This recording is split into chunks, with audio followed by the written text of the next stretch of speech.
Hi there, Danish learner. Welcome back to my channel, Danish Matters. I'm Tina Baga, your Danish friend and tutor. Today is going to be about Danish culture, and today what we call Sølvbryllup, silver wedding. When you're watching this, it's actually September 4th, 2024, and that is the day of my silver wedding with my husband. So it's 25 years ago since we were married. Whew, I can't believe that. It's amazing. It's been 25 years of a lot of different things in our life, of course, because it's 25 years. We're still happily married, and I'm going to talk to you about the traditional silver wedding, although we're not having that, but the traditional silver wedding in Denmark. Before we get started, as I am also a Danish teacher, I would like to remind you that if you would like a Danish course with me, then write to tina@danishmatters.dk. So, silver weddings in Denmark means you've been married for 25 years when you celebrate this.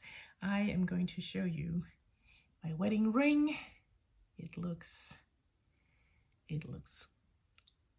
like that. That is my wedding ring. My husband has one just like it without the stone in it. So a very simple one. I love it. I wear it every day. Now, silver wedding starts the day of the silver wedding in the morning. So usually, had it been if we were celebrating this the traditional way, our friends and family would have arrived at our house early in the morning, and usually, as people are married normally on a Saturday, then their silver wedding 25 years later would be a Tuesday.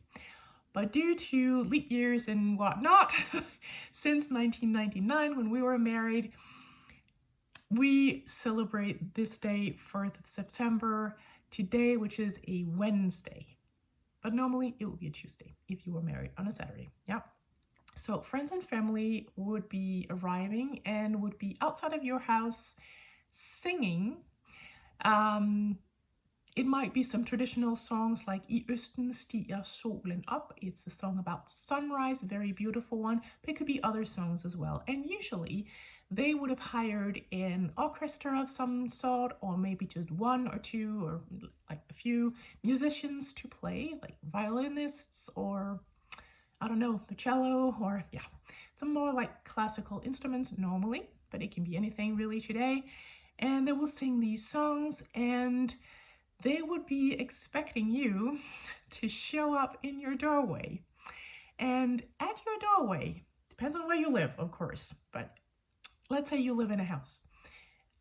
At your doorway, they would have put some sort of, I don't know what you call it in English, I would call it an arch.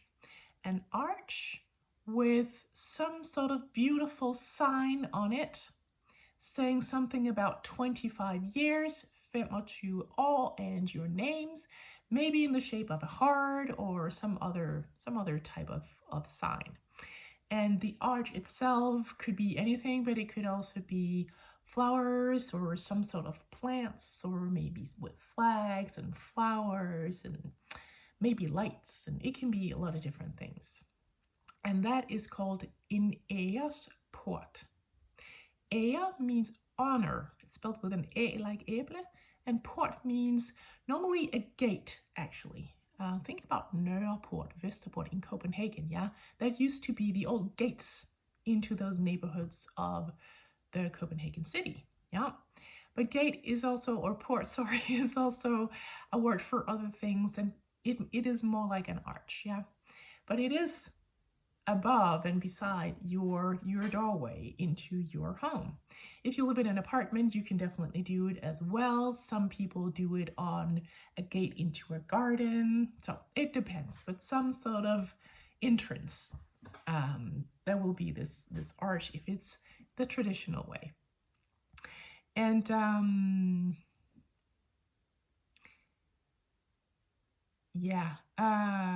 normally some couples would have been giving each other what they call morgengave, so a morning gift, a morning present, the day they were married, or actually the day after they were married.